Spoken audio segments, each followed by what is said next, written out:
Hello students and welcome to BioBytes. In today's video, we're going to be discussing excretion from life processes, which is chapter 6. First, let's look at the definition of excretion. So if we were to define excretion, it is the biological process that removes metabolic waste from the body. When you look at the human excretory system, it consists of a pair of kidneys, a pair of tubes which arise from the kidneys, which are called the ureters. The ureters connect to a collecting structure, which is the urinary bladder, and then the urine is released via a hole in the urinary bladder, which is called the urethra. So the location of the kidneys is in the back side of the body. So in the back of the body, behind where the spine lies on either side, will be the kidneys. So when we look inside the kidneys, they consist of millions and millions of structures called the nephrons. So the nephron is called the filtration unit of the kidney because it is here that the urine is actually produced. So if we look at a structure of a nephron, the upper portion consists of a cluster of blood capillaries, which are called the glomerulus, and these glomerulus rests on a cup-shaped tube-like structure called the Bowman's capsule. So inside each of these nephrons, urine is made. So basically the nitrogenous wastes which are produced in the body as a result of metabolism is removed from the blood and sent into the urine. So once the urine is collected in the urinary bladder, it is stored for a period of time until it gets full, and then it is released via the urethra. Now let us look at the process of urine formation in detail. So we can broadly split the process of urine formation into 3 steps: glomerular filtration, tubular reabsorption, and secretion. So the first step involves the waste and other substances leaving the blood and entering the nephron. So substances like nitrogenous waste, glucose, which has not been used up for providing energy, excess water, excess amino acids, all of them are going to leave the glomerulus and enter the Bowman's capsule. So effectively, they are leaving the blood circulation and entering the nephron. The next step, tubular reabsorption, involves the products that have entered the Bowman's capsule making their way through the large tubules of the nephron. So you can see from the structure of the nephron that the tubules are highly convoluted. They are quite winding and quite long. So as they move through the tubule, certain substances are going to get reabsorbed. Basically substances that have a use in the body. So our body can always use excessive water. Excess glucose can be stored for energy, which can be used later on, amino acids and certain salts. So these are the substances that are going to be reabsorbed as the filtrate moves through the tubules.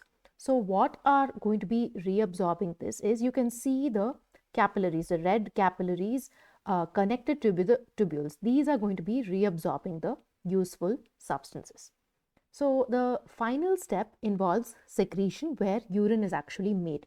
So now the remaining water and the remaining salts, the ones that are not reabsorbed, are going to combine with the waste that are left over, basically the nitrogenous waste. In this case, our body produces waste in the form of urea. So the urea is going to combine with the excessive water to produce a liquid called urine. So this urine is going to get collected in the last tubule, which is called the collecting duct. So like this, each nephron is going to collect small amounts of urine and then finally going to send it to the ureters, from where it will be stored in the urinary bladder. So now the control of the urinary bladder is from the brain. So we can urinate at will. So when our bladder fills up, we will get a feeling of fullness and a need to excrete. This is when we will be able to release the urine via the urinary bladder. Now we're going to come to a concept called hemodialysis.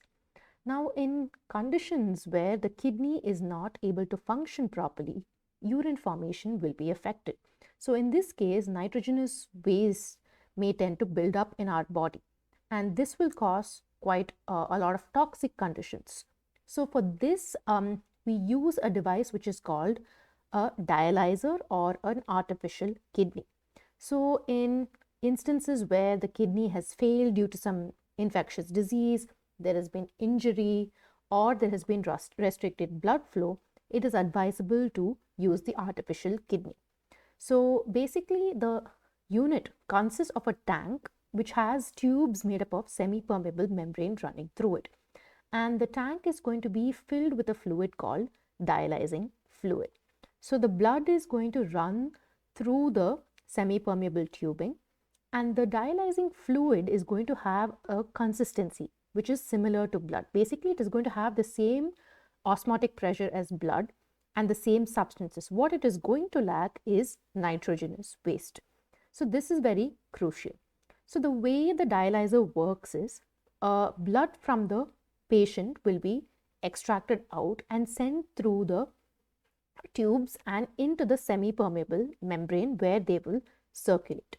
So now the patient's blood is going to have an excessive amount of nitrogenous waste, whereas the dialysing fluid is not going to have any. So through the simple process of osmosis, the nitrogenous waste is going to leave the blood and enter the dialysing fluid. Basically, it is moving from an area of high concentration to an area of low concentration. Now the blood has been purified and it doesn't have any nitrogenous waste. So when the blood reaches the end of the semi-permeable tubing, it is going to be purified, and via an other entry, it is going to be pumped back into the patient. So this is how the artificial kidney works. So people who have kidney failure and other kidney related diseases should make their way to the hospital for a dialyzer treatment at least twice a week to make sure that their blood doesn't have any buildup of metabolic wastes. So when we consider the amount of urine that we're making in a day, so when we look at an average day, about 80 liters of filtrate is actually produced in the kidneys, but we excrete only 1 to 2 liters of urine.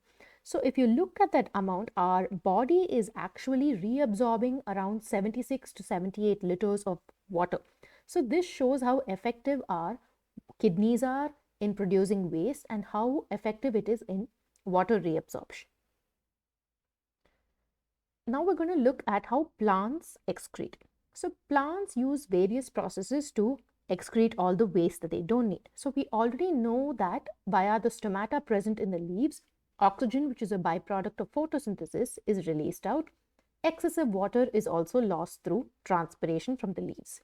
So plants basically store their waste in areas which they know are going to get old, die and fall off. So any old leaves may have a lot of waste in them, and then they may fall off for spring and for seasonal changes.